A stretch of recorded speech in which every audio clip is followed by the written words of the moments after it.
Welcome, everyone, and thank you for joining us today for our webinar titled Studying Smooth and Striated Muscle Function Using Advanced Tissue Bath Systems. This is Liam Sanyo from Inside Scientific, and I will be your host for today's event. Our session is sponsored by Danish Myotechnology and will feature scientists discussing the fundamentals of research using isolated tissue bath systems, providing some tips and tricks, and presenting a unique case study using a tissue organ bath system to study vascular function. First, we will hear from Aaron Stupica, Scientific Product Specialist and Product Manager at DMT. Aaron will give an overview of pharmacological research using organ bath systems, discuss common challenges for tissue bath researchers, and briefly introduce the DMT 750 TOBS, an advanced tissue organ bath system.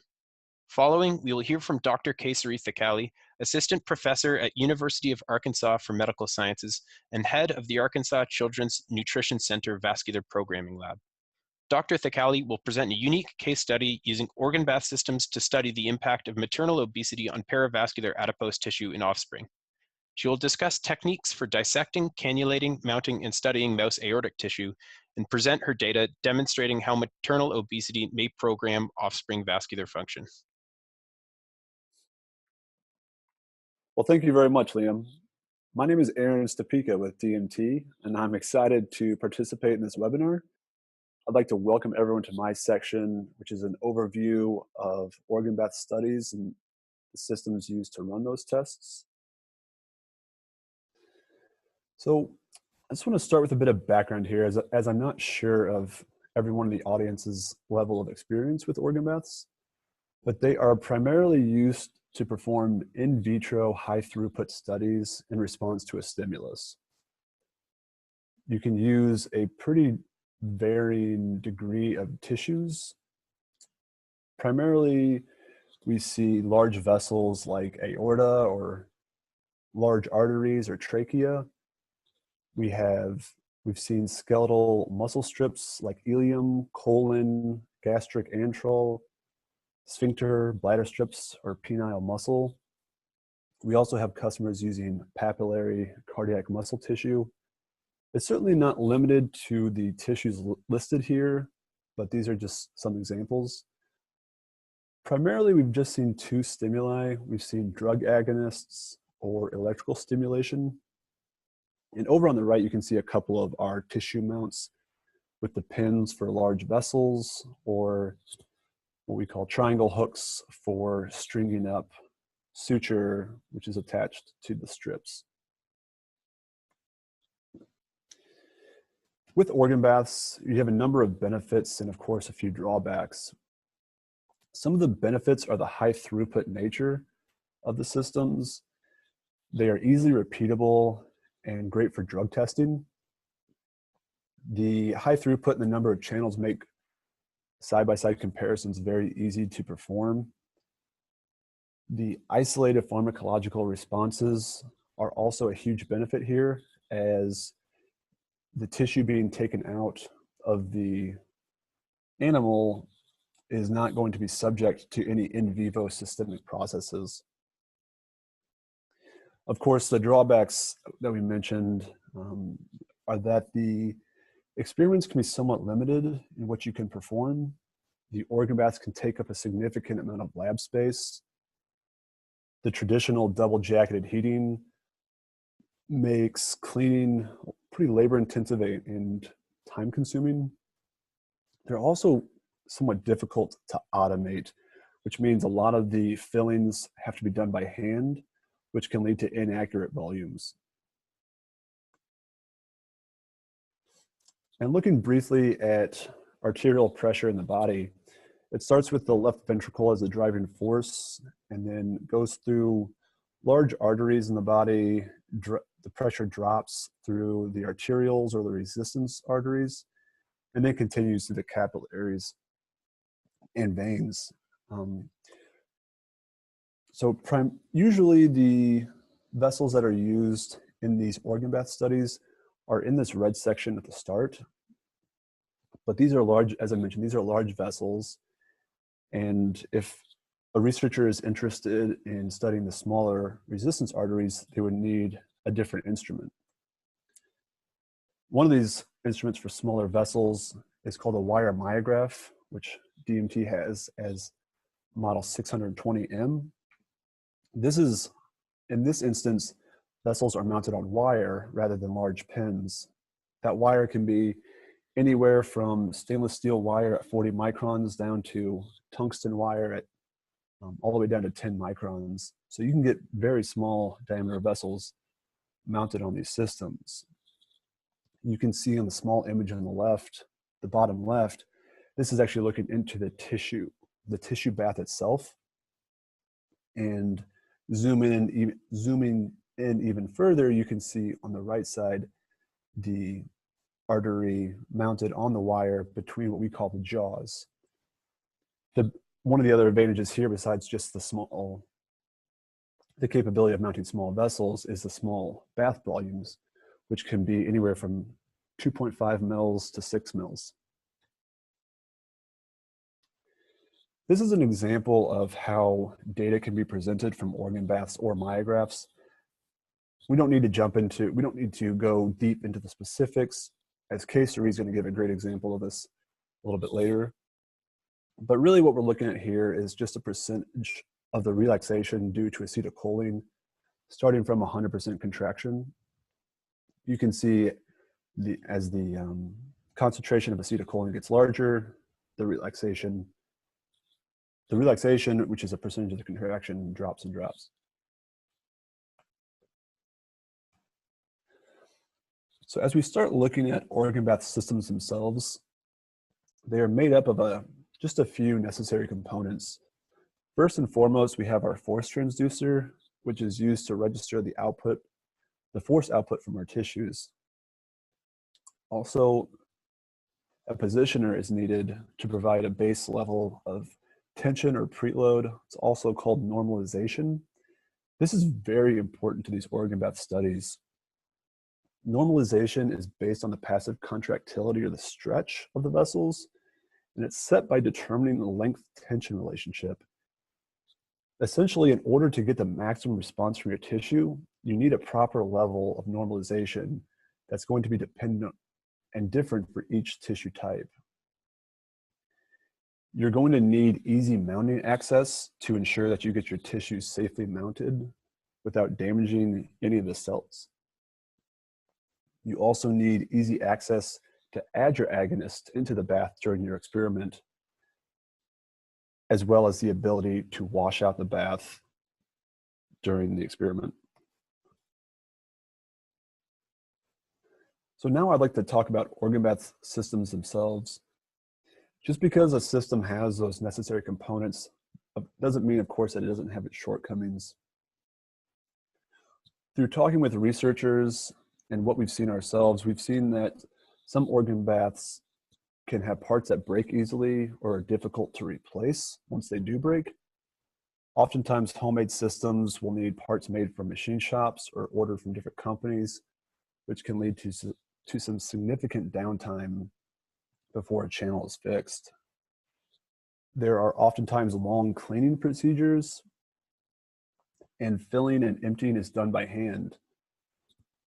For example, if a volume is 10 mils and when filling by hand, it's off by 1 mil, that equates to a 10% variation.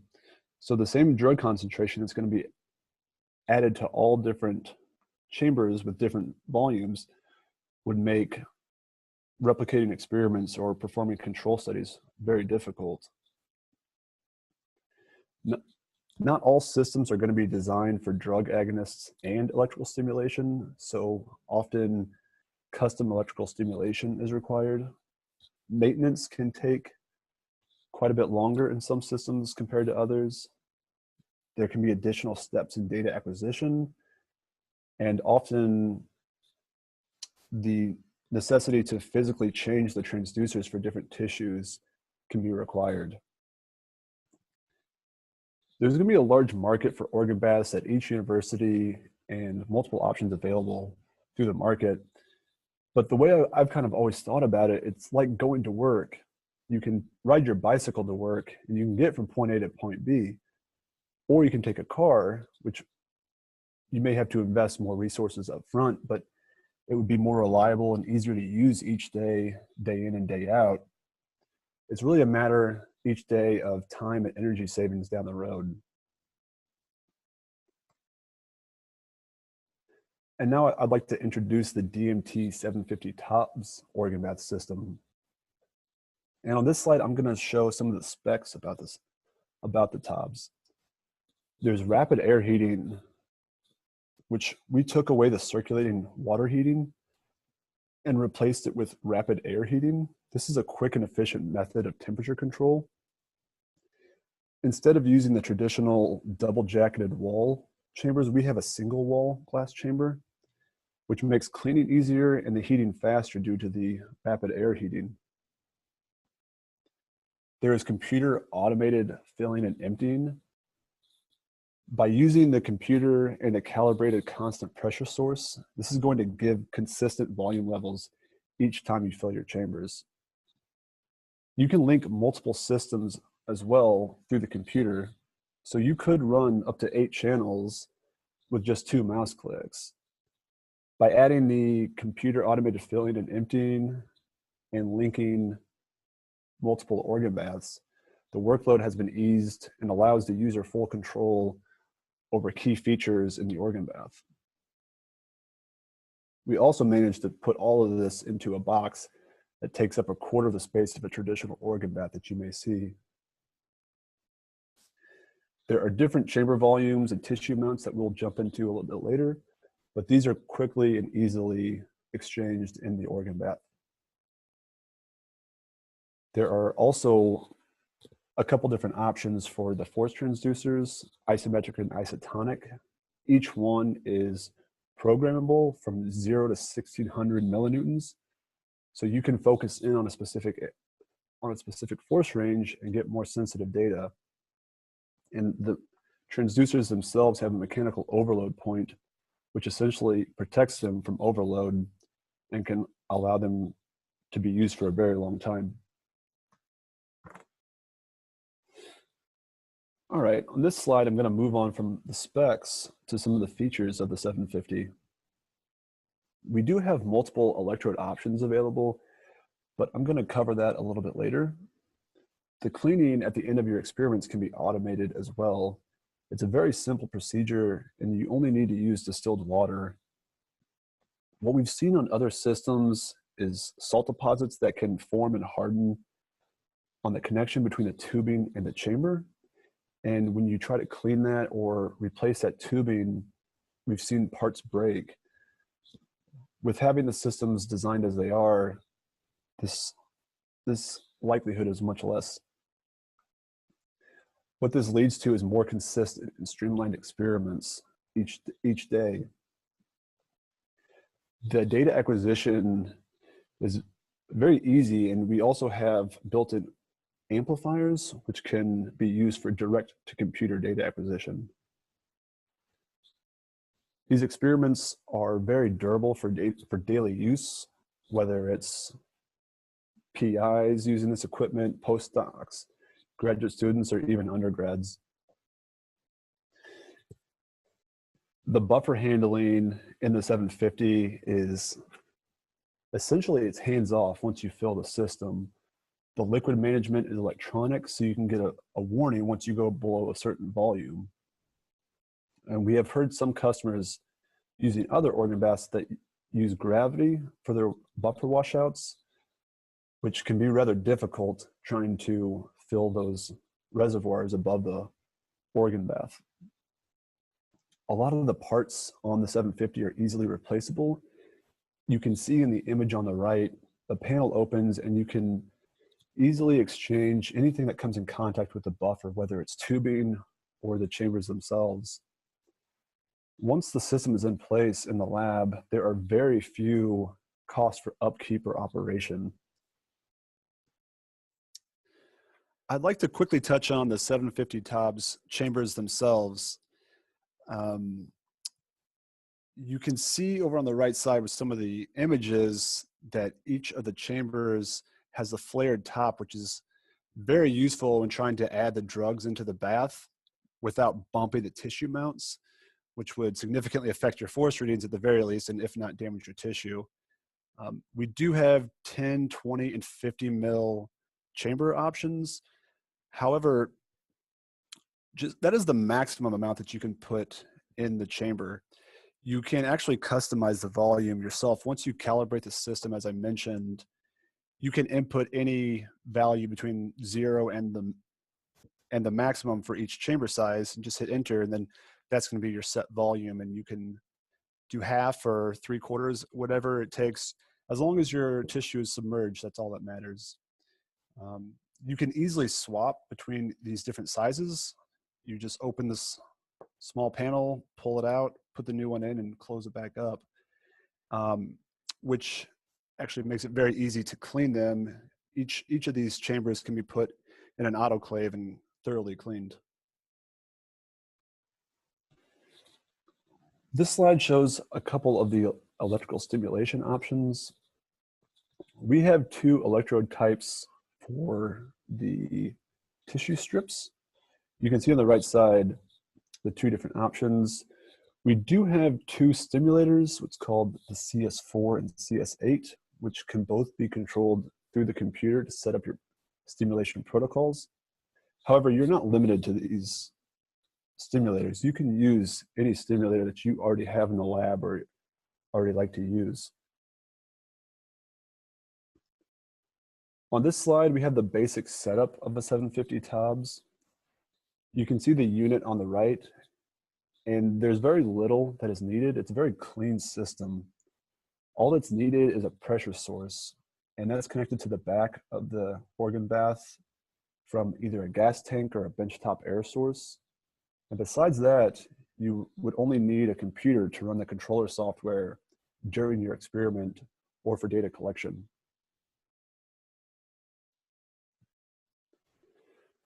And to summarize quickly here, DMT has redesigned the traditional organ bath system with developments in product design, generation of consistent results, and durability. The redesign essentially makes for a cleaner system with fewer parts that can break or need cleaning each day. The system is adaptable for different tissues, varying forces, and stimulation options. The control software is minimal, but it also allows for customization and automated washes and cleaning. Thanks so much, Liam, for the introduction. I'm really excited to be here today, and I will be describing how to use the DMT 750 TOBS organ chamber system to assess arterial contractility in the context of material obesity programming. My goals for today's presentation are to demonstrate that organ bath systems can be used to study the function of perivascular adipose tissue, which I'm going to be calling PVAT for the rest of this presentation. Also, that the adipose tissue surrounding arteries, or this PVAT, can actually regulate arterial function. And then finally, we'll just go over a little bit of data showing how maternal obesity may actually program offspring vascular function. So I just wanted to start out with a really brief background about why my lab is really interested in studying maternal programming of the cardiovascular system. So we know that the intrauterine environment plays a really important role in shaping adult health and disease susceptibility. And so this fetal origins of adult disease hypothesis really postulates that there's a link between maternal nutrition during pregnancy and increased offspring risk of cardiovascular disease. So a number of factors such as environmental chemicals, maternal habitus or disease during pregnancy, maternal diet and exercise, paternal factors, and also neonatal diets can all cause changes in epigenetics, stem cells, nutrient flux, placental changes, and these all can affect our risk of obesity, cardiovascular disease, and metabolic dysfunction. And there really is this important gap in our mechanistic understanding of how maternal obesity can affect offspring blood vessel function and the associated development of cardiovascular disease. And so we know that obesity is related to a number of cardiovascular diseases such as atherosclerosis, hypertension, and heart disease. And some of the common factors thought to be linked between obesity and these cardiovascular diseases are insulin resistance, inflammation, sympathetic tone, and free fatty acids. And I'm really interested in understanding how perivascular adipose tissue can be this important link between obesity and cardiovascular disease. And so perivascular adipose tissue is this unique depot of adipose tissue that surrounds a lot of the blood vessels throughout our body. And so like adipose tissues that are found in other anatomical locations, perivascular adipose tissue can be characterized as either being brown or white fat, or a mixture of both of these types of adipose tissue. And so what I'll be talking about today is the perivascular adipose tissue on the thoracic aorta. And this perivascular adipose tissue has a brown adipose tissue phenotype, and it has high expression levels of UCP1, or uncoupling protein 1, which is a marker of brown adipose tissue. However, the PVAT that surrounds the mesenteric arteries has a white adipose phenotype, and it has these large fat droplets and very low UCP1 expression. So under physiological conditions, perivascular adipose tissue, like other adipose depots, releases many factors and adipokines. And these adipokines can act in a paracrine manner to affect neighboring smooth muscle cells and endothelial cells to control vascular tone or diameter. And so in healthy arteries, PVAT is normally anti-contractile through the production of adipose-derived relaxing factors such as adiponectin, hydrogen sulfide, and nitric oxide. And these adipokines are also anti-inflammatory and anti-proliferative. However, under pathological conditions such as hypertension, the PVAT function changes, and the production of these adipose-derived relaxing factors is reduced. Also, PVAT begins to release these pro-inflammatory and proliferative adipokines such as leptin, vispatin, resistin, and TNF-alpha. And so this next diagram here reflects these changes in PVAT function that can also occur in obesity. So in lean individuals, PVAT normally promotes the relaxation of arteries through adiponectin production, but during obesity, there's a reduction in adiponectin production and also an increased PVAT production of angiotensin II, chemarin, and leptin, and these factors all promote vasoconstriction and mitosis and contribute to changes in arterial tone, peripheral resistance, and vascular remodeling. And so today I want to describe how you use the DMT 750 TOPS organ bath system to assess PVAT function. And so we'll be going through the various steps of using the organ bath system to perform an isometric tension recording experiment to assess mouse thoracic aorta PVAT function. And so these steps are going to include how to dissect the aorta and really prepare it for the organ bath system, how to place these aortic helical strips in the organ bath, important parts of beginning experiment such as pulling passive tension and equilibrating our tissues, how we assess tissue viability to make sure our tissues are healthy enough to perform our experiments. And then I'll just briefly go through a little bit of experimental design things to think about and data quantitation. And so I'm going to go through each of these steps in a little bit more detail. So the very first step that we need to do is to collect our aortic tissues and also dissect them and prepare them for the organ bath system. And so there's some things that we're going to need here to do these experiments. First, we like to use these dissection dishes with a black silastic foundation. And this black foundation is really important because the blood vessels are kind of white colored and see-through, and so the black foundation of this dissection dish really provides the contrast to help us with dissection and for visualization. We typically cannulate the blood vessel because the tube onto a cannulation wire that's made out of tungsten, and this cannulation wire really provides support while we can dissect off different parts of the blood vessel without damaging it.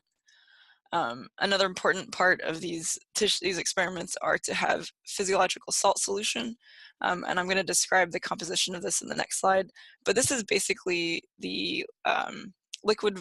This is like your blood without all the cells, so it's the chemical composition of your blood without your red blood cells and your white blood cells. We also need a number of tools for doing careful dissection without damaging the tissues, and these include small iris or Vanna's scissors and very fine forceps, like Dumont No. 5 forceps. And also we need some silk suture to attach these strips of aorta that we're going to cut to a stationary metal rod and a force transducer. And then once we dissect our tissues and cut these helical strips, we're going to place them in the organ bath. And the idea of the organ bath is that these tissues are put into a solution that is very similar to what they're like in our body. So the physiological solution has a similar composition to our blood without the cells. the organ chamber is warmed to 37 degrees Celsius, and then it's also aerated. So we use a medical grade gas mixture of 95% oxygen, 5% CO2, and this is to provide proper oxygen for the tissues to be healthy and contractile. So I mentioned in the last slide that I was going to describe the composition of physiological salt solution. And so the physiological salt solution is isotonic, so it's the same tonicity of our blood. It has a lot of the same compounds like sodium chloride, potassium chloride, magnesium. It's a bicarbonate-based buffer. There's glucose in there, so the tissues have a source of energy to contract. And then finally, which is the last thing that's very important for muscle contraction, is that there is calcium present in this solution. So the first note here is that when you're making your PSS solution, usually we mix all of the components except for the calcium chloride. And so you mix those and you bring them up with water, and then you add your calcium chloride at the very end after everything has dissolved. And this is because calcium chloride can often fall out of solution. And then if it's not in solution, it's not going to be available for the tissues to contract. And then, as I mentioned, this is a bicarb-based buffer. And so when this PSS is warmed to 37 degrees Celsius and bubbled with this 95% oxygen, 5% CO2, the pH of the solution is 7.4. And so that's just an important thing to remember, that probably when you're doing your dissection at room temperature, your PSS is not quite at physiological pH. But when your tissues are in the organ bath system, they are at a physiological pH.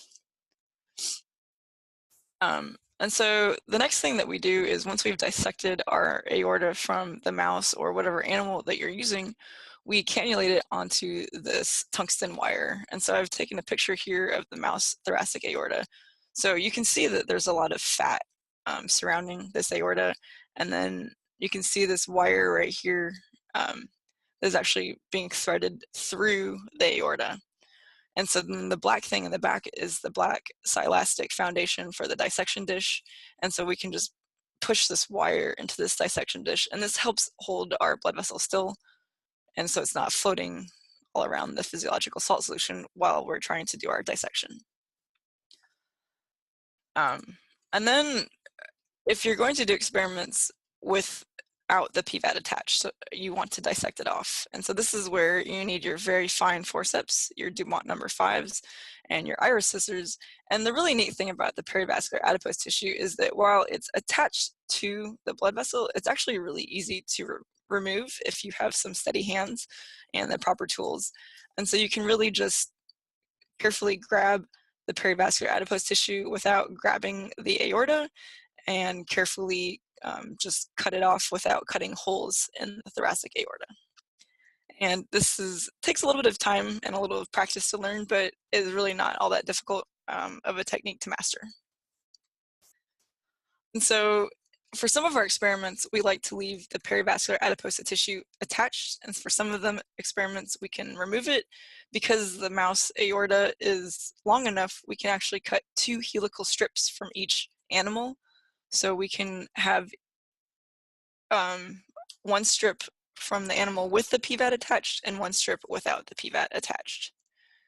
And so after we've dissected our tissues and prepared them, the next step is to cut helical strips and then place these helical strips into the organ bath. And so this little diagram here shows that we're going to be cutting at about a 25-degree angle to get this helical strip of artery or thoracic aorta in our case. And this works because in a blood vessel, the smooth muscle cells are aligned in a helical fashion along the blood vessel. And then we're going to take this strip of aorta, we're going to use silk to attach one end to a stationary rod, and then we're going to use another piece of silk string to attach this to the force transducer, which also will convert this mechanic or change in force into an electrical signal, which is then recorded through some software on our computer. And so I've tried to take some pictures here to kind of demonstrate what it's like to cut a helical strip. And so this picture right here is the mouse thoracic aorta, in which we've completely dissected off all of the perivascular adipose tissue. And so I'm holding the very end of the aorta with the forceps, holding my scissors at maybe a 25 or 45 degree angle, and just very, very carefully cutting small pieces of this aorta until it becomes, instead of being a tube, it becomes a long strip of aorta. And so the middle picture is, again, the same piece of tissue, but you can just see how it is no longer a tube, but is a strip of aorta. And then the far right picture is a picture of aorta with the PVAT that is still attached, that I'm cutting into a helical strip. And so these helical strips are then, we're going to use silk sutures to attach them to these stationary rods. And so it's easier to see on the picture on the right with the PVAT dissected off, but I've tied a little piece of silk onto this bottom end of the aorta, and then tied the rest of that piece of silk here onto the stationary rod that will go into the organ bath chamber. And then I've also tied a longer piece of silk suture here at the top of this blood vessel, and then this piece of silk will be going up to the force transducer. And I've also done the same thing here on the picture on the left of the aorta with the PVAT attached, but because there's so much fat, it's a lot harder to see where the knots are. But then we take this rod and we place it in this 20 mil chamber that's part of the TOBS system. And so on the left is the picture of the aorta with the PVAT that is still attached. And on the right, we have the aorta with the PVAT dissected off. And it's hard to see, but there's this silk going all the way up from this, tied to one end of the aorta, and it's going all the way up here. There's another hook up there, and then that is attached to the force transducer. And this is just zooming in a little bit more, seeing places where I've tied the silk to the blood vessel and the stationary rod. And so right now I've turned the gas off just so that you can see a nice clearer picture. But in the TOBS system, there are the 95% O2, CO2 bubbles up from the bottom, and so it gases the whole chamber so the tissue is oxygenated. And then back here, this whole chamber blows warm air to maintain the chamber at 37 degrees. And so once we've strung our tissues up into the organ bath system, the next important step is to pull passive tension. So when our blood vessels are in our body and blood is pumping through them, they're all stretched to this length in which the smooth muscle cells are overlapping to provide the most optimal contractile response. And so when we take the tissues out of the body, there's no blood being pumped through them through the heart. And so we need to stretch each tissue to this length at which the smooth muscle cells will respond optimally. And so for each tissue that you decide to use or decide to study, you need to do some preliminary experiments to determine what this optimal stretching tension is, because it's different for each blood vessel that you use. If you use the thoracic aorta or the mesenteric arteries, or if you use the thoracic aorta from the mouse versus the rat. These are all going to be very different. And so we do what's called length tension curves, where you can stretch the tissue in small increments, and then you add a contractile agonist to the chamber to initiate contraction, and you can make a graph to determine at which stretch or which length do these tissues contract maximally. Once you've determined that for your tissue, we usually like to pull this tension in 2 steps. I'm going to show you a picture what that looks like in a few minutes. But we just take that maximum tension, divide it in half, and then pull half of that tension, let it kind of equilibrate and relax for maybe 10 minutes, and then pull the full tension, the second step of tension. And also, it's important to note that it's normal after you pull tension that the tissue will relax a little bit. So while you've pulled, say, 200 milligrams of tension, after you stop pulling that tension, it'll relax. And so that the level that it's at may be actually lower than what you pulled, but that's normal. And that's indicative of healthy tissues. And then after we've pulled our passive tension, we let the tissues equilibrate. And this is because after you're stretching the tissue, there's a number of factors that are released from the vessel wall, and we don't want these to interfere with our experiment. And so we let the tissues equilibrate for about 60 minutes after we've pulled passive tension. And during this equilibrium phase, we wash the tissues every 15 to 20 minutes. And by washing the tissues, we mean that we're draining the tissue bath and replacing the old PSS with fresh warmed PSS. And the TOB system is really nice in that all of this washing is really automated, and you just click a button and it will empty the reservoir and then refill it also. And so this right here is some data recording that we can get off of the 750 TOBS organ bath system. So I have 4 different channels here. There are 4 chambers on the TOBS, and I've written my animal number here and then indicated whether the PVAT is attached, like in channel 1 or channel 2 is a different animal and the PVAT is dissected off. And so what we see is time on the x-axis, and you can see there's little timestamps down here at the bottom, and on the y-axis is the milligrams of tension. So this is the milligrams of tension that each tissue is pulling on the force transducer, because it's tied, one end is tied to that force transducer. And so I said the first step is I've already done experiments to determine that for the mouse thoracic aorta, for our tissues, for our animals at that age, and for the male tissue, 400 milligrams of passive tension is where we saw a maximal contraction. So I'm going to pull passive tension in 2 steps. I'm going to pull initially 200 milligrams of tension. So at this arrow is where I've, there's a dial on the top of the TOBS where you can stretch the tissue and then have this recording of how much tension you're pulling on it. So I've pulled 200 milligrams of passive tension. It relaxes a little bit. I've waited about 10 or 12 minutes, and then I pull over here on the right. These second arrows is where I've pulled the second step of passive tension. And then after we pulled passive tension, we let these tissues equilibrate, but I haven't shown that because it's just a pretty boring straight trace. But then the next step is to really determine that our tissues are viable and healthy, because we can't really do any experiments unless we know that our tissues are healthy.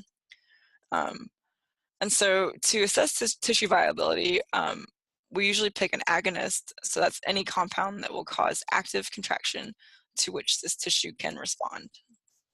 And so this here is a trace from some studies. Again, this is the mouse thoracic aorta, and some samples have the PVAT attached.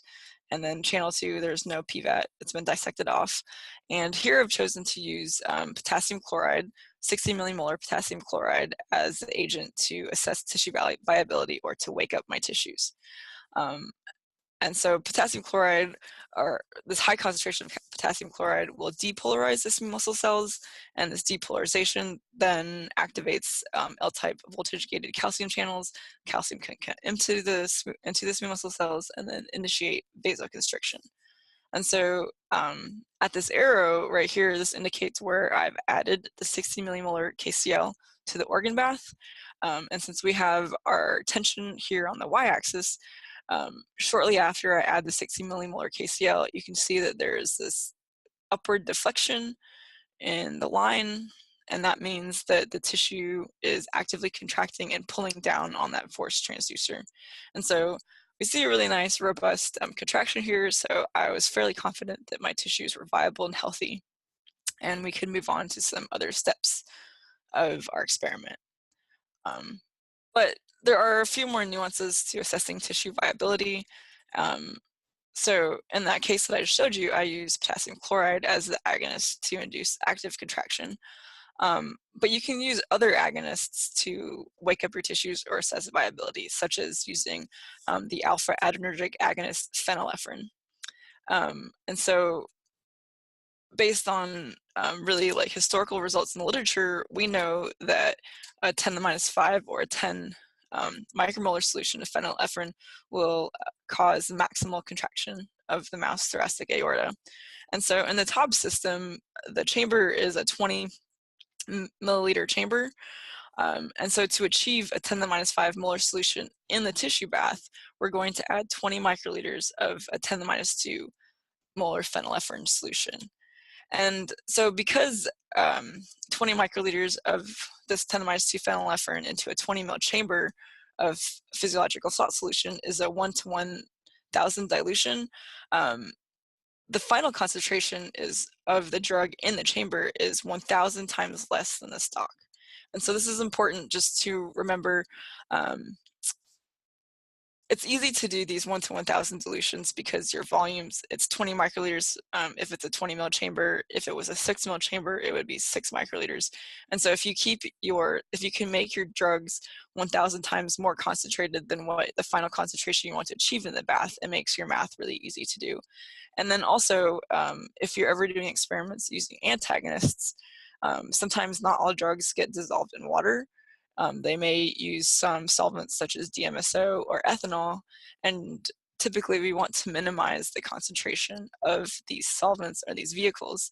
And so if we can make our drugs 1,000 times more concentrated than what the actual concentration used in the chamber is, then we can minimize the amount of these solvents or vehicles used in our experiments. And so then we'll add this concentration of phenylephrine to the tissue bath. We let the contraction peak and plateau. And so we call this plateau is when really the slope of the line becomes flat and it's really zero. And then it's important, because all this data is saved on the computer, but you can record everything that you add to the chamber. It's important to make sure that you record that on your software, just so you know that it's hard to remember exactly what you've done, because there's many things you add to the chamber. And so as long as you mark that on your recording, it's important just for data analysis later on. And so after this contraction plateaus, we typically wash the agonist out by emptying the chambers and then completely refilling them. And again, we make sure to record all of these wash events also. And so if you're wondering how many times you need to wash the chamber to remove all the drugs, it's approximately, they say that the concentration of the agonist in the bath is reduced tenfold with each wash. And so, but also, even if you only wash 3 or 4 times, while the drug may be washed out of the bath, it might take a little bit longer for the tissue to bring intracellular calcium levels back to normal. So maybe you need to wash 5 or 6 times instead of 3 to 4. And then after this tissue viability assay, we usually let the tissues rest at baseline tone for about 10 minutes before proceeding with any other additions to the chamber or any additional experimental procedures. And so again, like I said, this is the 60 millimolar KCl wake up I showed you before. At this green arrow is where I had added the 60 millimolar KCl to the bath. We see this increase in tone, and then at some point it plateaus, so the slope of the line becomes flat. And so this would be what my maximum wake up or initial contraction is. And then at this point, I began washing the KCl out of the bath. And so I washed it. And each time I wash it, you can see that the line, the tone or the tension decreases. And so I just kind of keep washing this until the tone returns back down to baseline. Oops, excuse me. And then is pretty stable. And then I don't have it recorded here, but we waited for maybe 20 or 30 minutes before proceeding with our next part of our experiment. And so this here is an example using a different drug, using phenylephrine to assess viability in the mouse aorta. And so I've used 10 to the minus 5 or 10 micromolar phenylephrine here to wake up these aorta. So again, at the green arrow is where I've added the phenylephrine. And we see a nice upward deflection and tension. So these tissues are healthy and they're alive. And then in this experiment, I was also curious to see if the endothelial cells in this aorta were still intact and healthy. And so I used the agonist acetylcholine. This is a muscarinic agonist that will activate muscarinic receptors on the endothelial cells to release nitric oxide. And so when at these green arrows, I added 10 to the minus 5 molar acetylcholine, and you see a pretty rapid decrease or decrease in tension in these tissues, suggesting that the endothelium indeed is intact because there's a nice relaxation of these aorta. And so then after you know your tissues are healthy and alive, then the next steps are to go and think a little bit about experimental design and data quantitation. So when you're planning your experiment, it's really important to keep in mind that there are many ways to modulate vascular tone. So smooth muscle contraction is a pretty complicated physiological process. And so you can have activation of a number of G protein coupled receptors. You can have KCl or potassium chloride induced depolarization, and all of these things lead to increases in intracellular calcium, and then they lead to phosphorylation of myosin light chain, and this increases the actin-myosin cross-bridge cycling, and then actually contracts the smooth muscle and increases vascular tone. So these are just things to keep in mind when designing your experiments, and are important for you to think about when you're trying to think about what question are you asking and how do you want to answer that. And then also, as I mentioned a little bit earlier, there are a number of neighboring cells such as endothelial cells and perivascular adipose tissue that release a number of paracrine factors that modulate smooth muscle tone. And so we already talked a little bit about how perivascular adipose tissue can release various adipokines that modulate smooth muscle tone, but similarly, endothelial cells release nitric oxide, prostacyclin, thromboxane, other arachidonic acid metabolites, endothelin, reactive oxygen species, etc. And all of these factors can modulate smooth muscle contraction and relaxation. And so it's really important to be knowledgeable about these various signaling pathways in cells that talk to smooth muscle cells when designing your contractility experiments. And so, as I mentioned earlier, my lab is really interested in studying perivascular adipose tissue function in the context of maternal obesity. And so we've used this mouse model of maternal high-fat diet consumption to induce maternal obesity. And so these female dams are fed a high-fat diet for 12 weeks before mating with lean male mice. And then at weaning, their offspring are fed either a control diet or a high-fat diet, such that for each sex of offspring, there are 4 groups of offspring based on diet. And so in this experimental design, these acronyms right here, this first letter refers to the maternal diet. So C refers to maternal control diet, H refers to maternal high-fat diet, and then the second letter refers to offspring diet. So again, the offspring were either fed a control or high-fat diet. And so then at 20 weeks of age, we assess the contractility of these offspring thoracic aorta with or without the PVAT attached. And so the questions that we're asking here are, is the PVAT anti-contractile in the offspring that were exposed to maternal obesity? And then does this maternal high-fat diet, does it program smooth muscle function, endothelial cell function, or perivascular adipose tissue function? And so I'm just going to show you like one data slide that's representative of this experiment. And so here we have 4 different mouse thoracic aorta. Again, the mouse number is listed here, and then some tissues have PVAT dissected off, and some tissues have PVAT attached. And so in this experiment, this is this aorta, half of the aorta from the same mouse without and with PVAT. And so we've already done we've already pulled past the tension on our tissues. We've already assessed the vascular contractility. And in this part of the experiment, I'm comparing the contractility of this aorta and the presence and absence of PVAT to this compound called U46619, which is a thromboxane mimetic. And so what we've done here is we've added increasing concentrations of U46619 in a cumulative fashion.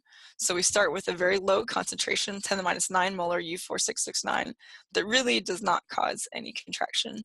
And then we are adding increasing amounts, and in this case, I'm adding it in a log fashion, a log molar fashion, but you can also do half log increments. And you can see what that 10 to the minus 8 U46619 induces some contraction. We wait until that contraction plateaus or the slope of this line is not increasing. And then I'm adding the next concentration. Again, it's a log molar increase in U46619, and we keep doing this really until the tissue has maximally contracted to this agonist. And then after we've added this maximal concentration of U46619, I was curious about endothelial function. And so then we added 10 to the minus 5 molar acetylcholine to see if these tissues had any functional endothelium.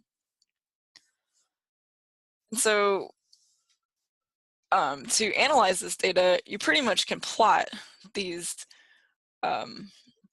we can compile our data to make these cumulative concentration response curves. And so this top row of graphs here show concentration response curves to this thromboxane mimetic U46619, and while these lower graphs are showing concentration response curves to a different agonist, to norepinephrine. We've plotted the log molar concentration of the drug on the x-axis, and then we've plotted the magnitude of contraction, in this case it's in millinewtons of tension, on the y-axis. And normally we typically plot the millinewtons of contraction normalized to the initial wake-up contraction, but this can vary depending on how you design your experiment. And so from these graphs, we can conclude that the PVAT is indeed anti-contractile. So if we just look at this graph, first graph here, these open squares and open circles are tissues with the PVAT attached. And you can see that with PVAT attached, the contraction to U46619 is significantly reduced. And this is true depending on, or independent of which groups of tissues that you're, or which groups of animals that we're looking at. So in this case, we're looking at offspring from controlled dams fed a controlled diet, comparing them to offspring from a controlled dam fed a high-fat diet. And this last graph is looking at offspring from high-fat dams fed a high-fat diet.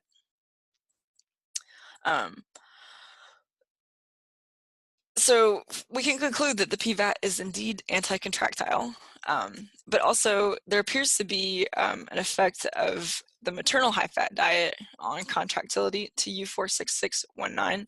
So if we look at this last graph here on the right, these green tissue, or the tissues and the green lines and the green symbols are from offspring exposed to maternal high-fat diet and then fed a high-fat diet postnatally.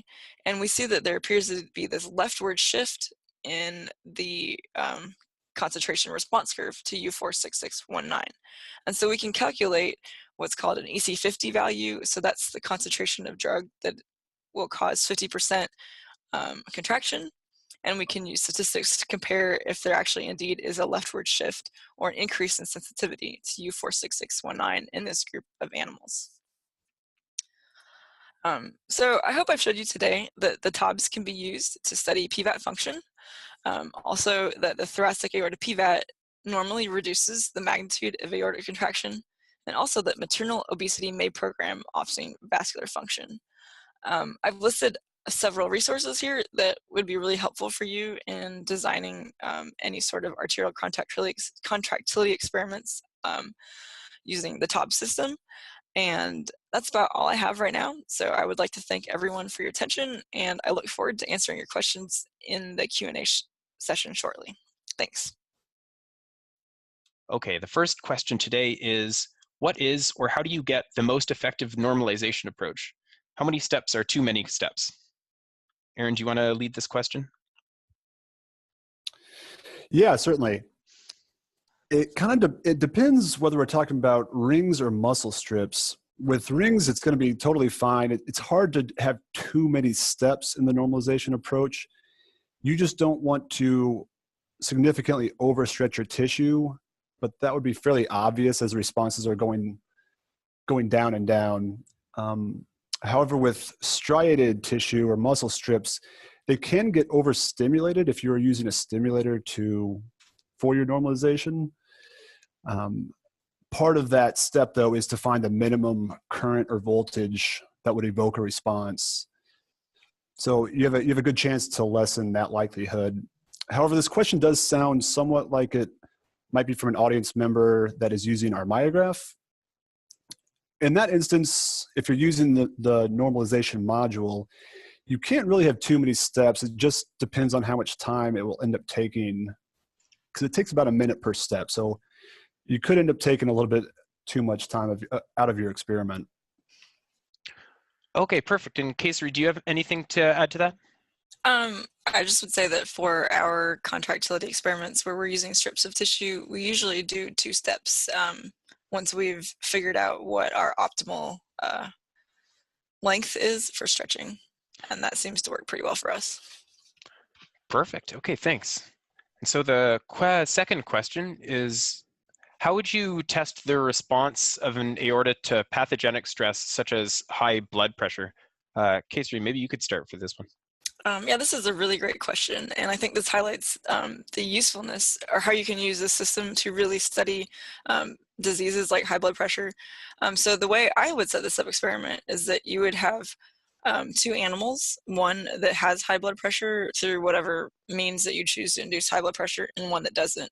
And since the TOBS has 4 chambers, you can set up where you'd have one chamber having one tissue from an animal with normal blood pressure, and then one tissue from an animal without high blood pressure. And then if you're looking at contractility or endothelial function, you really have a control for each pathogenic animal there. Perfect. And Aaron, do you have anything to add to that? No, I think that's perfect. Okay, great. And so, Keshari, you talked about potassium chloride a little bit in your presentation. Is it essential as an agent of precontraction, and how should it be administered? Again, this is a really important question. So I talked about using KCl to really wake up your tissue and to assess viability, but you can also use it, like if you're wanting to look at endothelial function, typically we pre-contract our tissues, because if there's not this basal tone on the tissue, then it's hard to see any relaxation.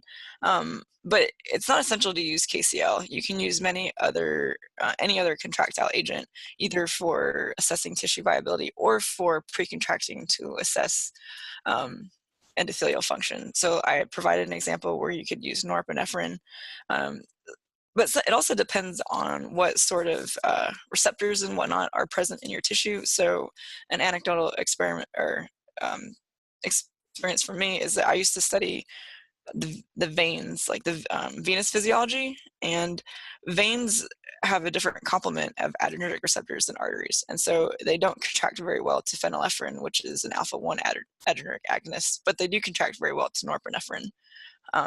So it's going to depend really on the tissue you're studying and some of the questions that you're. I don't know if Aaron has anything to add. Yeah, I would agree that you certainly do not. KCl is not essential as an agent of precontraction. The one that we recommend is a high potassium PSS buffer, but you can use many different ones, as Keshari mentioned. As far as how it should be administered, you can add it actually directly into the bath, as long as you have the gas bubbling going. That does a very good job of mixing up the bath and distributing that agonist. Perfect. Great answer. So next question. Yeah, somebody wants to know, what is the greatest challenge in the use of coronary and cerebral artery using this system? Aaron, do you want to provide your input first? Yeah, sure. I would say that size is going to be the greatest challenge here. Each pin that would have to go through the artery is 200 microns. So you would need a vessel that's a minimum of 400 microns. So these vessels might be a little too small for this system. The 620M, which I briefly mentioned, might be more appropriate. I think Keshari might have some other insight. Yeah, I completely agree with you, Aaron. Especially if you're talking about coronary and cerebral arteries from the mouse, they're pretty small in size, and so carefully dissecting these tissues is a pretty big challenge, and just not handling them too much. But in my experience with using these tissues, the myograph or an isolated perfusion system are a little bit more useful in studying these vessels because they're so small. Mm-hmm. Perfect. Great. So we have another question about coronary arteries. How would you separate intact coronary arteries from a mouse heart? Aaron, maybe you could start this one. Unfortunately, coronary arteries are going to be a little beyond my pay grade. I think Keshari might be the expert on these. So I haven't actually published anything, but I have had a little bit of experience isolating mouse coronary arteries. And so that silastic dissection disc that I mentioned during my experiment is really what would be really helpful to dissect off the mouse coronary arteries. But again, having just really good tools like those fine Dumont No. 5 forceps and a really fine pair of iris scissors and having very good steady hands is probably your best bet. Yeah. Fantastic, thanks.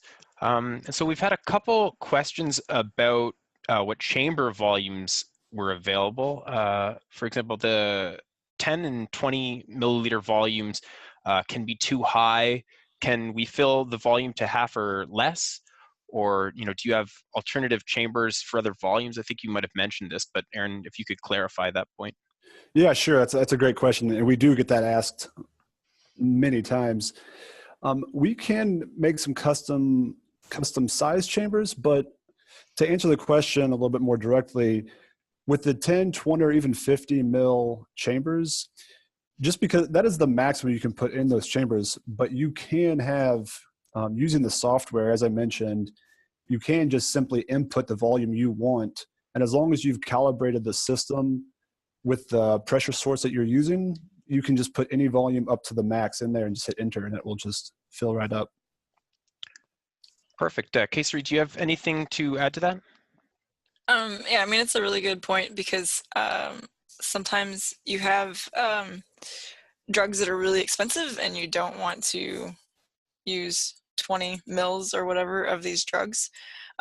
So if we fill the chamber less, we just want to make sure that our tissue is still completely immersed in the solution. Right, right.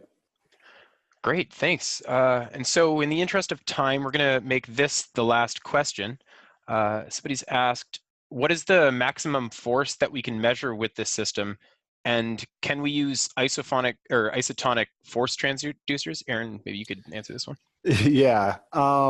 So I was able to mention this in the presentation, but we get asked all the time. So the force transducers, the isometric or isotonic, those can go, the range is 0 to 1600 millinewtons, which is approximately 0 to 160 grams. However, each type of transducer is programmable, so you can narrow down the range that you're looking for data. And basically what that will do is provide a little bit more sensitive data